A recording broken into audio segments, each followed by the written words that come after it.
Okay, so today we will be looking at the Ezra Principle. It's an ancient Jewish formula for success, for financial success, for everything. Many of us know how successful the Jewish community is all over the world, extremely successful. Um, in America, they are a very tiny percentage of the population, and but they are pulling the strings very much. In America, they are extremely wealthy. In Canada, it's the same thing. And in the whole world, the Jewish population is very, very successful. And many times it attracts some kind of, I wouldn't know to call it an envy or something, but a lot of hatred from um, other communities. And this has happened, through the centuries. They are hated, but they possess some secrets, which I have decided rather than hate them, learn about it. And so in my study of Jewish writings and in ancient Jewish history over the years, I came about this Ezra principle. And it's going to blow your mind. So most of this week, between now and Friday, we will be unpacking the Ezra principle and seeing why it matters very, very tremendously to you. Now, keep this icebreaker question in mind. So, who are you and why should anyone care? I want you to make a note of this question. Who are you and why should anyone care? At the end of the series, I'm going to come back to this question. And in fact, we will do an exercise because all the money you will ever make in this world is hidden in this question. Who are you? And why should anyone care?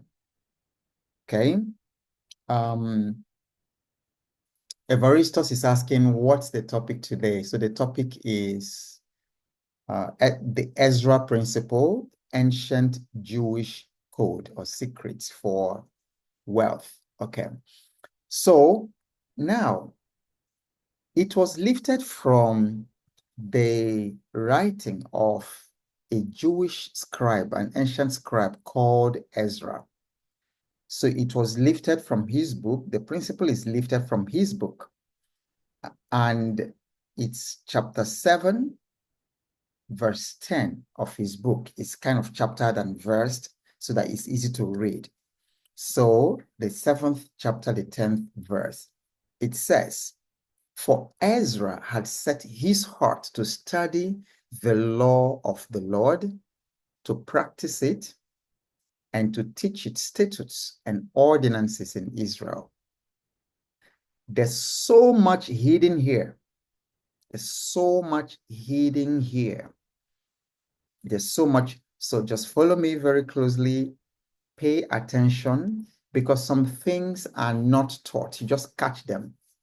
There's just a knowingness that comes sometimes, in matters of spirit and heart that cannot be taught. You just kind of catch it. And I'm sure that some of you have already begun to catch it. For Ezra had set his heart to study the law of the Lord, to practice it, and to teach its statutes and ordinances in Israel. So what is the Ezra principle? The Ezra principle is study, practice, teach. All the influence, all the impact you can ever make in the world is hidden in this code. All the money you will ever make in the world is hidden in this code. All the relationships, the network that you will ever acquire in this world is hidden in this code.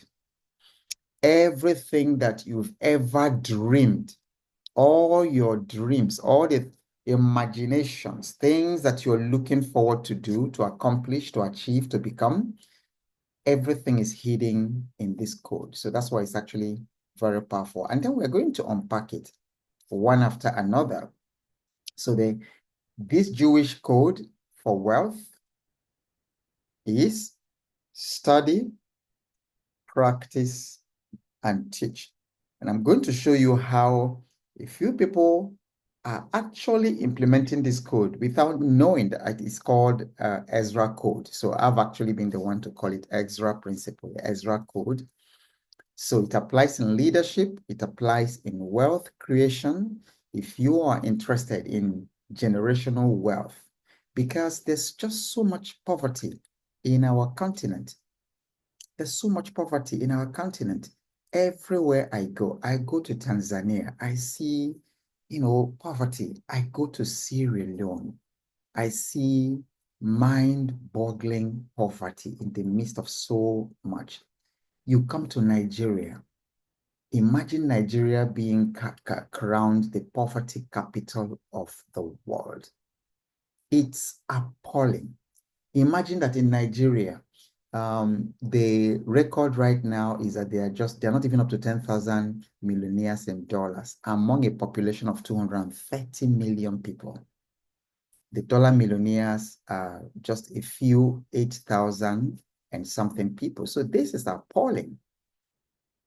And then you come to the life of the ordinary African, the ordinary Nigerian, Zambian, Ghana, Sierra Leone, Senegal, Gambia, Zambia, Botswana, Kenya, Egypt. It's struggle. Struggle is written all over our faces. People go to school, spend years, from birth. They start putting you in the crash. Some of you started your journey in the crash. At 3 months, 4 months after your mother finished her maternity leave, at 3 months, you were in crash. Then from there to nursery, from nursery, I think there's kindergarten or something after nursery. And then you go to primary school.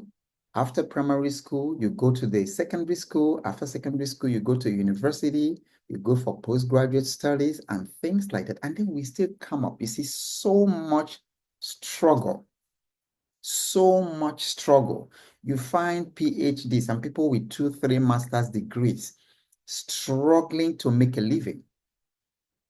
So there's got to be a different way, because hustling, we are not meant to hustle forever.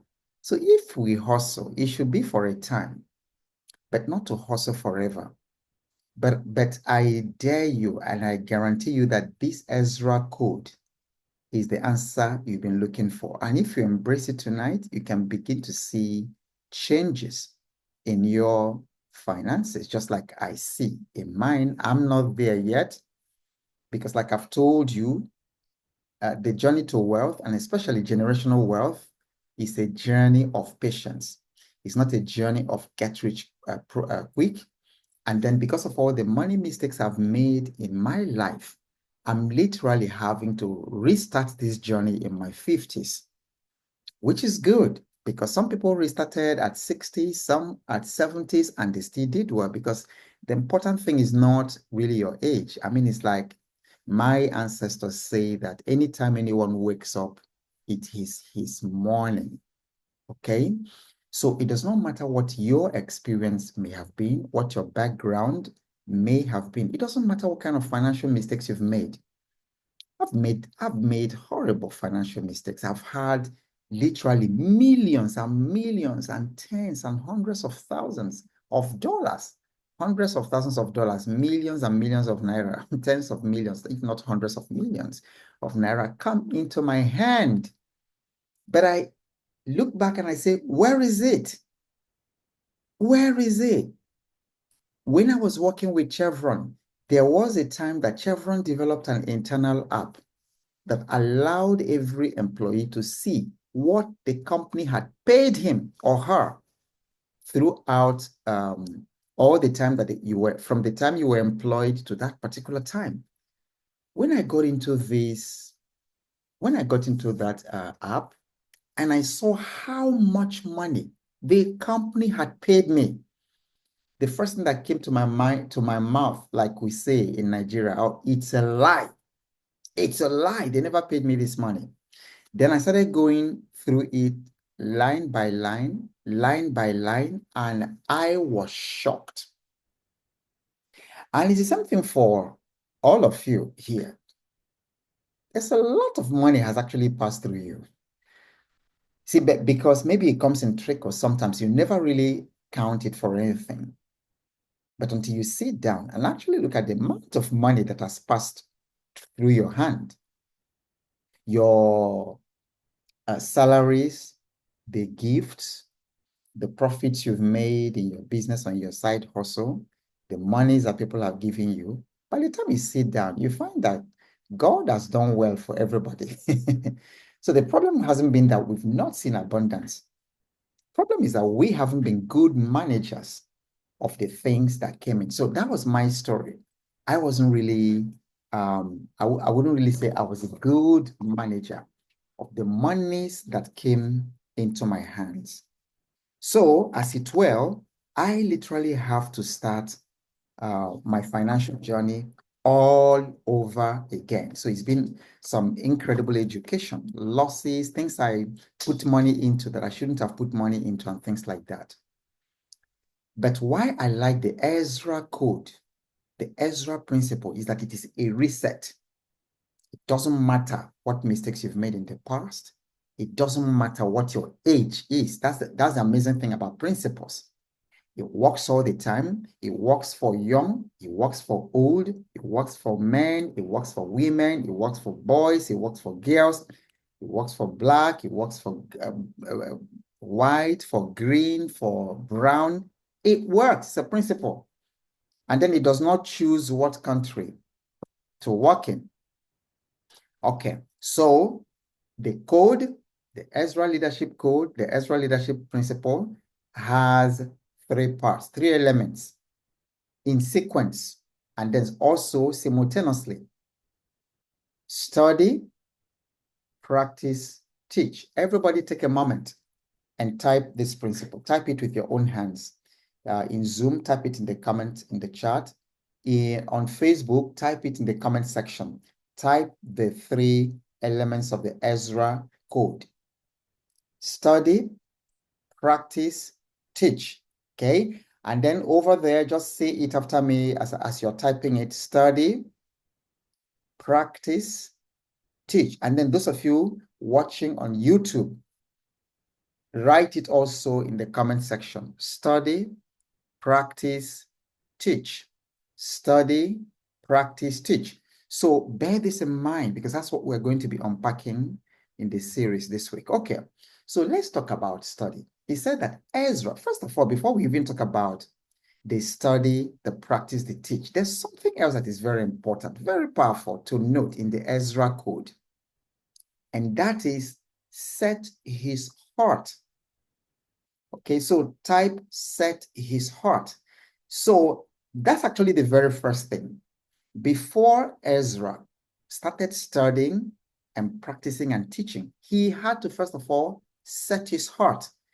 So there is mindset, there is heart set. Why is setting your heart so important?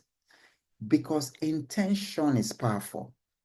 If you live with intention and you live with purpose, you become a very powerful person in whatever it is that you want to do.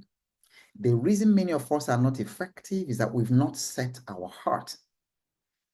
The biggest problem that people have when it comes to leadership, when it comes to success, when it comes to growing wealth, is a divided heart. It's a divided heart. Somebody type divided heart. A divided heart is a problem. When your heart is divided in anything, even if it's like in relationships, you can imagine, for instance, this is the 30th year of my marriage to one woman. I set my heart on this woman, on this one woman. And I can tell you just how powerful it is, setting your heart on one woman. Now, if you don't set your heart on one woman, if you're a man and you don't set your heart on one woman, you are going to be a big mess. Because women are beautiful.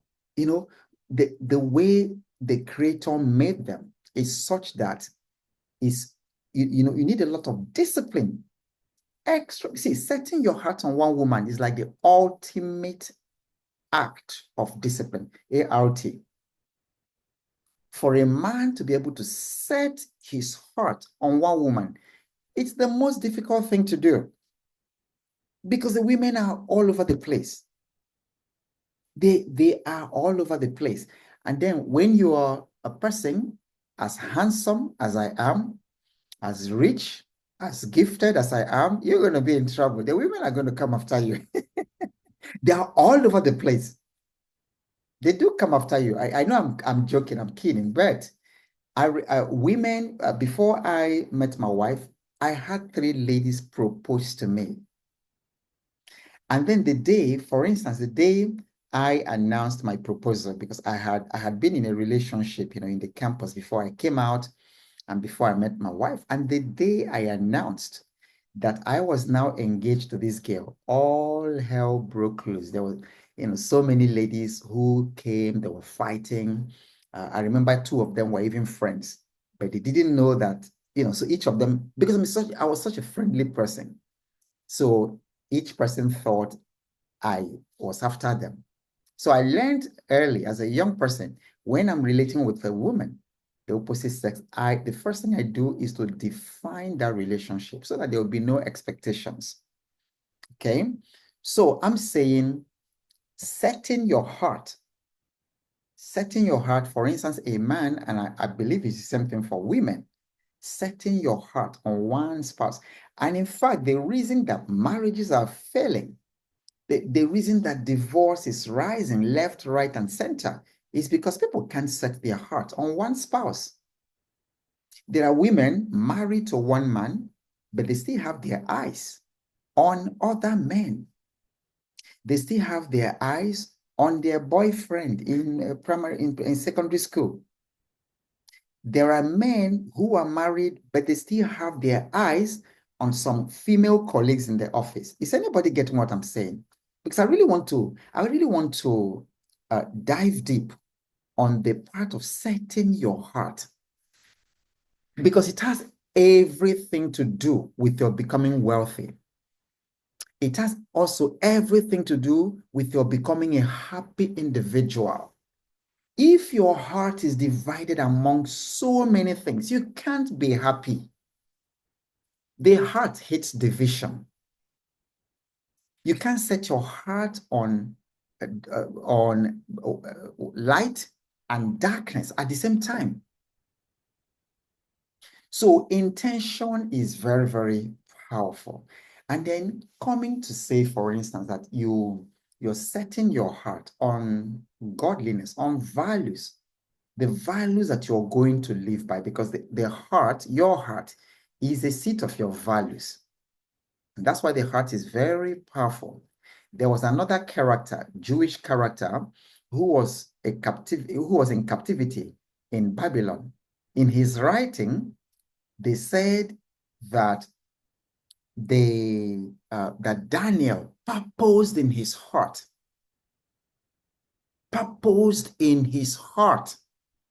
not to defile himself. And so if you're a young woman here, you see the level of immorality in our society here is frightening as well as it is sickening, and people just think it is normal. But the only way to escape it is to purpose in your heart that you're not going to defile yourself. To purpose in your heart, like I did as a young person, that I wasn't going to defile myself. I was going to keep myself for that one woman. And I got married on my 30th birthday on the dot. And the reason that I had not known the body of another woman before marriage and after marriage is not because I'm better than any man. I have all the feelings that men have. I have all the feelings, and because I'm a very healthy individual, even at 59, I have all the feeling. My maleness is as powerful as it was, when I was a teenager, and when I was in my 20s and when I was in my 30s. So I have all the feelings. I drive out. I see all the half naked women. I do have the reactions. Those things are there. I'm not a Superman. The only reason for 59 years of my life, I've never slept with a second woman other than my wife is because I purposed in my heart, not because I don't have the hunger, not because I don't want to. My body, my flesh, my appetite want to sleep with the women. So I can't come to you and lie to you that I'm holier than thou, whatever. And I travel a lot. So I see women, Asian women, American women, Ghanaian women, Nigerian women, Tanzanian women, South African women, all over the place. But because I purposed in my heart, I set my heart that purity is my core value. That's what has been saving me. So it is important to set your heart. If you are setting your heart to become a wealthy individual and to destroy generational poverty in your family, you want to make sure that your heart is not divided, because if your heart is divided between poverty, there are poverty behaviors. Poverty behaviors. In Nigeria, I don't know about other countries that are here, the adulteration going on with the food that they sell in the market is mind-boggling. All because they want to maximize profit. Just before I came online, I saw someone was showing bags of, I think it was soya beans or something like that. Bags of soya beans that the people packed stone, heavy stone, to make the bag have weight. So the guy was tearing it and bringing it. I don't know if anybody saw that video. They pack stone, then they pack a chaff inside the bag of rice that they are sending to you in order to make it appear big. All kinds of things. Then people who are cracking palm kernel, they mix it with the shells to make it look big, to make money. And that's a poverty behavior. So if you want to be wealthy, you've got to set your heart like Ezra. You've got to set your heart on core values, on values that make you wealthy. Because the number one value for wealth is trust. You've got to be a trustworthy person. Because all the money you are looking for is in someone's pocket. It's in the pocket of the market. And if the market does not trust you, you will not make that money. You might cheat the market once, but you cheat them once, you've lost them forever. They won't come back to you when you tell them lie.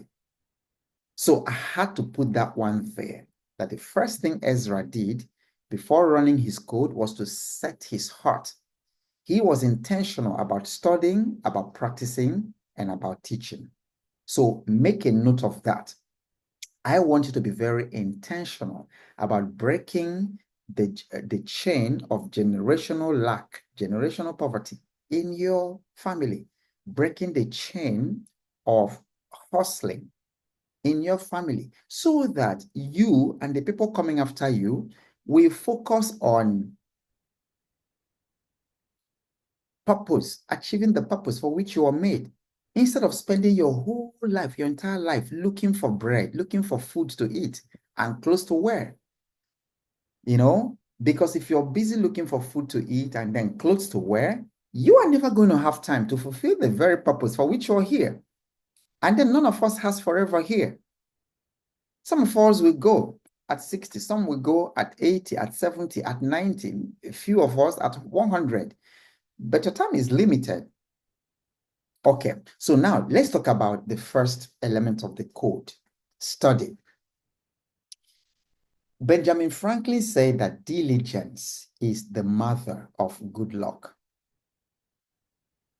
Diligence is the mother of good luck. And later, about 2,000 years ago, another famous Jewish writer also said, study to show yourself approved. Say, study. Study. Ladies and gentlemen, we no longer study.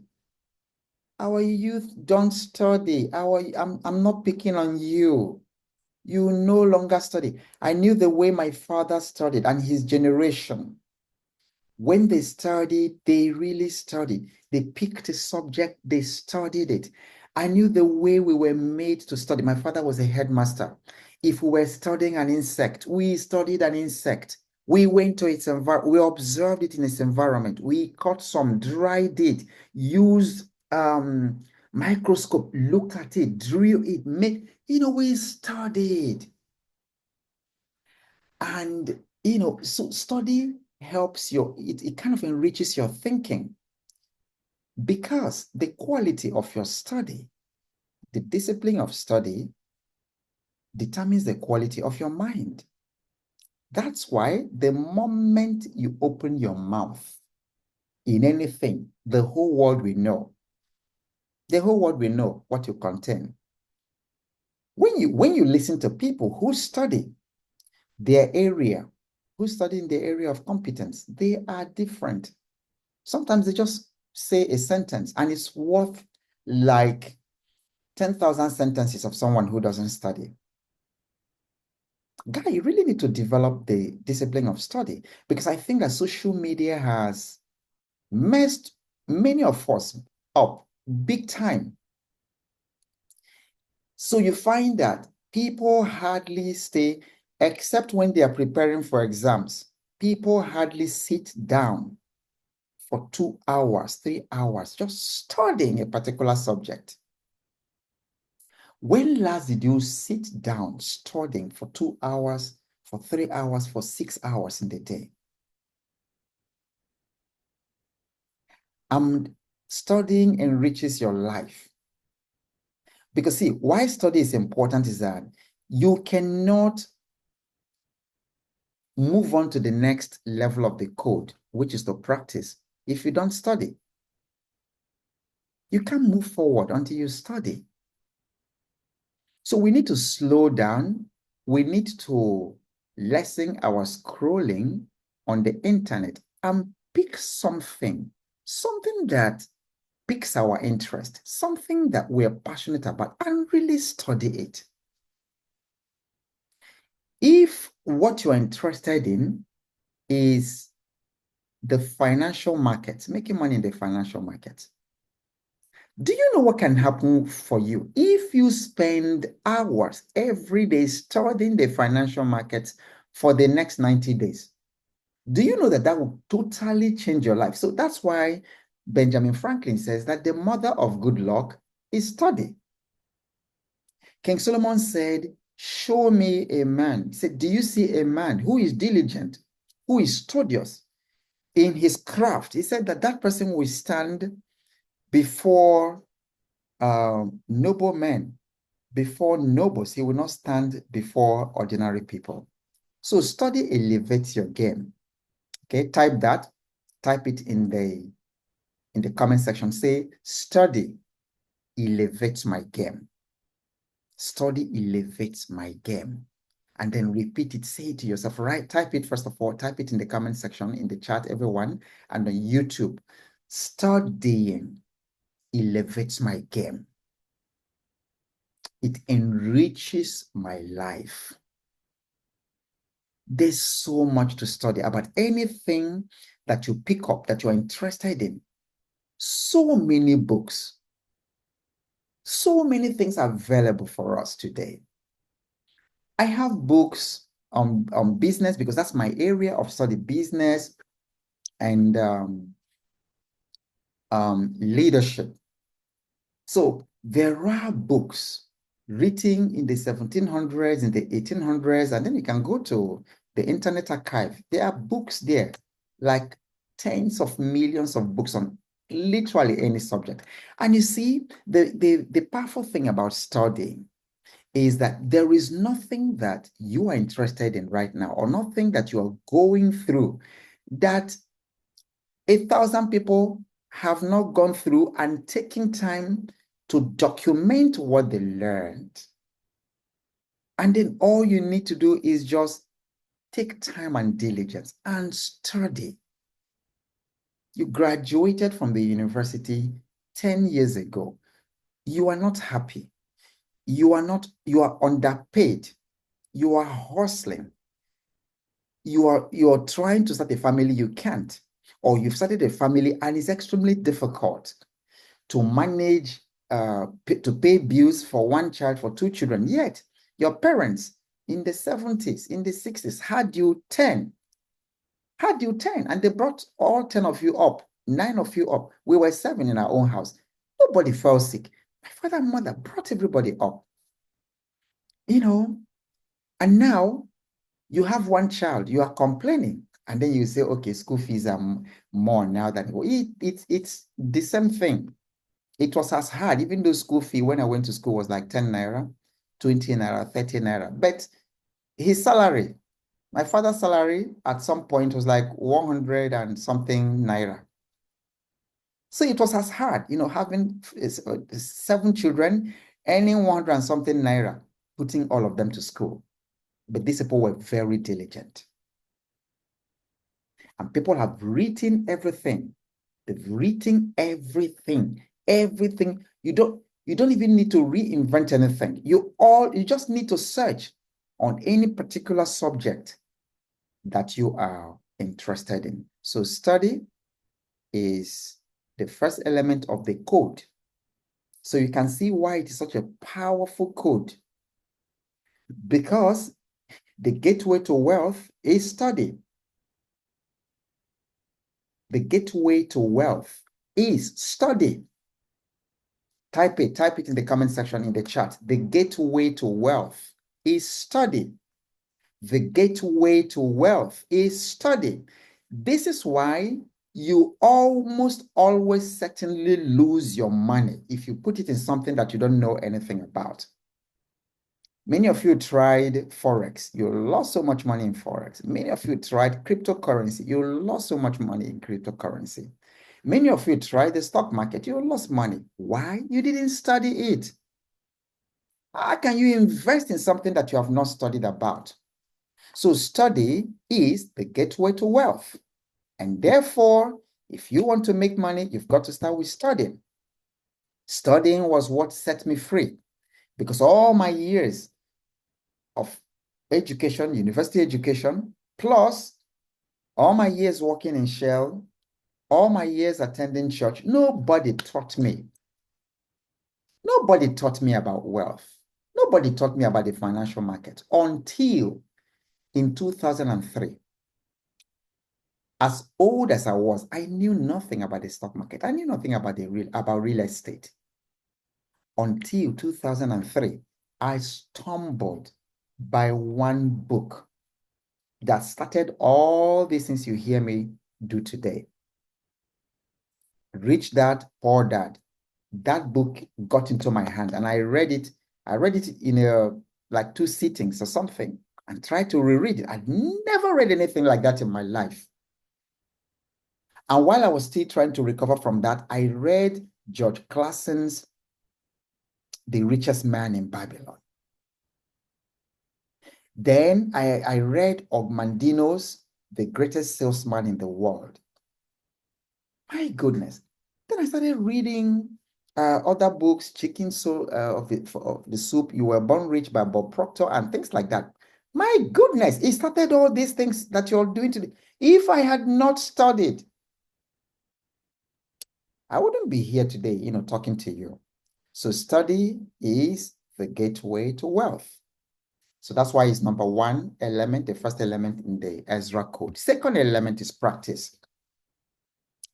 And I have always been amazed by how much that anybody from any background can do if you start practicing. Practice is the road to omnipotence. Practice is the road that God has ordained for man to approach that's human omnipotence. So you see on the slide, the picture of this amazing young woman, Simone Biles. Is it Simone Biles or Simone Biles? I've been so fascinated by this young woman for many years. Right now, she is the most decorated gymnast in the history of gymnasium in the world, or gymnastics. She's the most decorated, extraordinary. And this girl practices like crazy. And she started practicing when she was very little, like 2 years, 3 years, living with her grandmother. Practice. Now, when these people come out to perform, the whole planet stands, and I dare say even angels stand in wonder. If you haven't watched this girl perform, after this, just go to YouTube and then search for Simone Biles and watch the 2024 Olympics and just watch it. She practiced so much that she became the art. So whatever you want to be good at, you want to profit from, you want to practice until you become that thing. So Simone Biles is no longer a gymnast. She is gymnastics herself. Gymnastics is her identity. So practice helps us to assume the identity that will help us to make money, that will help us to relate well, that will help us to shine in the world. And you see how it follows study very closely. Because if you study and you don't practice, then that code dies. The Ezra code expires right there. But as you are studying, you are practicing. And then when we watch some of these masters in their art, you watch Messi on the field, you watch Cristiano Ronaldo on the pitch, you watch all these amazing people, or you watch Nathaniel Bassi, blowing his trumpet, or you watch whoever, you watch the late Michael Jackson rehearsing for his shows. Brutal practice. These people practice, sometimes they get injured. They get injured practicing their dancing. And then I remember another maestro in Nigeria in our time, in the 1980s, Panam Pesipol. I remember hearing him say, describe how he practiced 16 to 17 hours every single day. So can I give you a secret? If you find one thing that you can practice 2 to 3 hours a day for the next 365 days, the world will hear about you. I dare you. I dare you. The reason you are not making money as a lawyer, as an accountant, as a business owner, is because you are not in the top 5% or in the top 10% in your industry.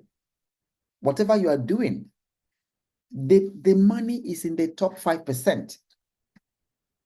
Because the top 5% make 95% of the money in your industry. And then all the other 95% of you will be struggling for crumbs, the 5% that is left.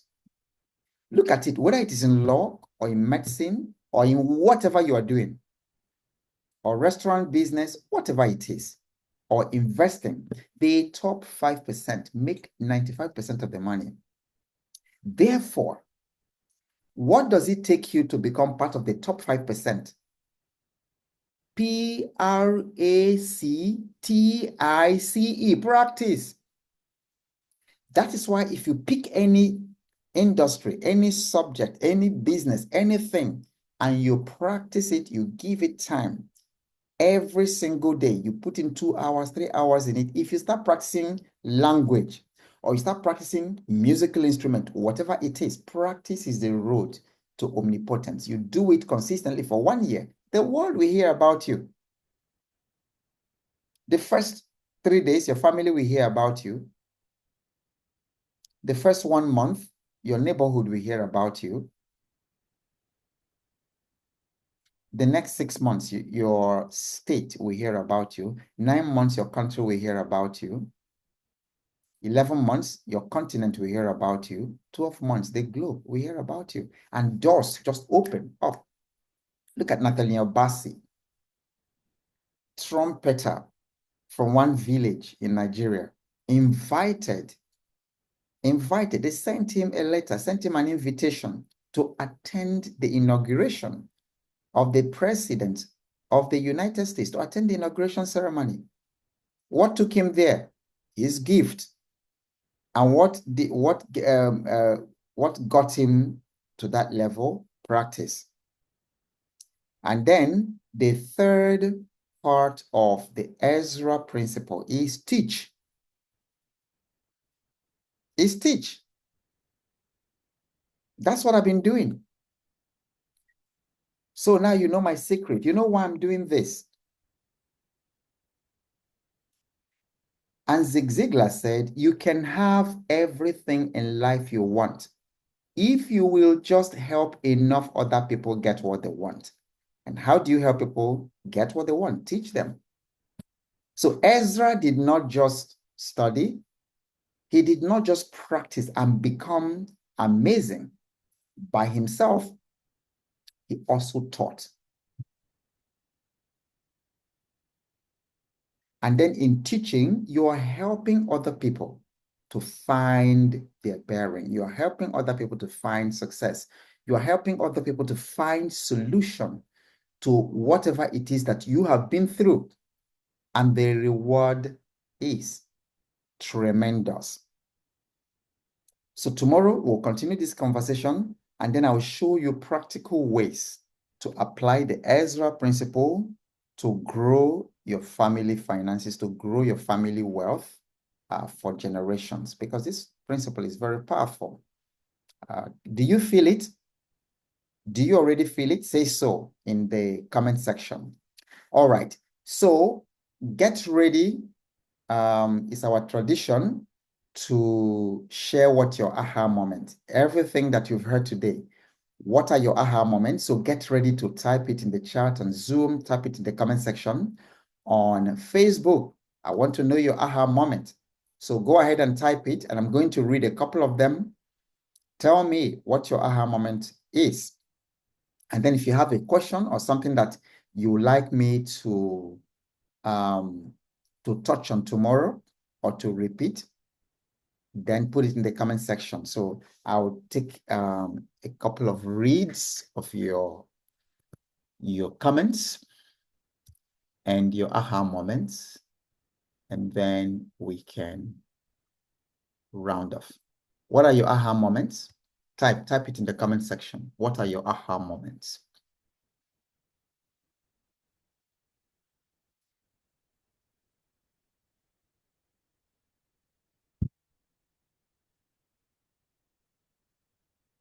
Okay, so sometimes it takes a while to come. Okay, what are your aha moments? Everyone, in the comment section and on YouTube, Facebook, what are your aha moments today? What is one takeaway you are going to sleep with and act on today? What enlightened, what opened your eyes today? Okay, Argo says, my aha moment is study to show yourself approved. Awesome. Yeah, because study is the gateway to wealth. And anytime you invest in something that you haven't studied, you are most likely to lose whatever money you invested. Okay, Ola says his aha moment is that if you could practice something consistently for 1 year, your country will hear about you. Absolutely. Okay, Femi Yusuf says aha moment is that greatness is possible. Friday says my aha moment is that the gateway to wealth is study. Evaristo says the divided heart is not healthy. So I reckon soul focus is the key to wealth. Absolutely. Okay. What else do we have here? What else do we have here? Okay. Yeah, many says study without practice leads to a dead sea. Absolutely. Absolutely. What else do I see here?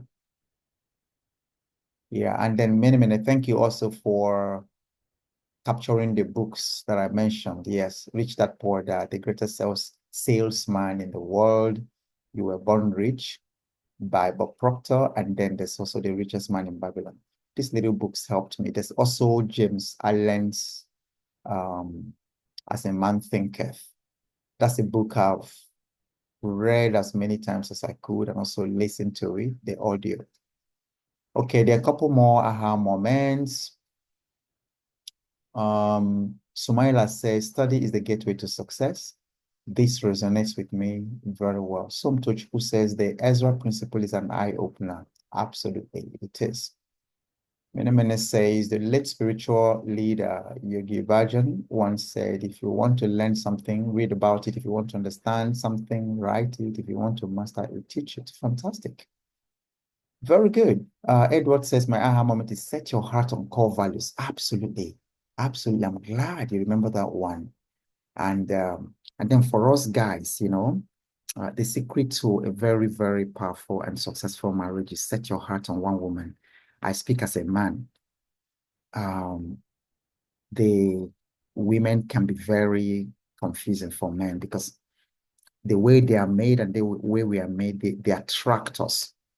And it's so easy for our hearts to be divided. And the moment your heart is divided between your wife and other women, it starts messing up your character, messing up your relationship. The same thing applies to the women. Okay, so that was someone's aha moment. Oba says, aha moment is that people do not read much books today and can see to learn, but reminded, okay, please could you touch on how to have more favor and attraction of much people? All right. Okay. How to have more favor, study, practice, teach. Okay. Like Benjamin Franklin told us that, when you study, that study is the mother of good luck. Okay. All right. Just a few more. Um, Ngozi said, although I came in just a few minutes ago, my aha moment is the gateway to wealth. It's studying and practicing. All right. And that is a very uh, great place to pack it up for tonight. So tomorrow, same time, same Zoom link. And for those of you watching on Facebook and then YouTube, save the Zoom link, get Zoom installed in your system because sometimes it's very helpful when you can see what I'm sharing on the slides. And then sometimes we do exercises on the slides. All right, so it's been a wonderful night with you. So you have a wonderful evening, and whatever happens, study, practice, and teach. And you surprise yourself with it. You create more wealth than you can handle. And I will see you same time tomorrow. God bless you, everybody. Good night.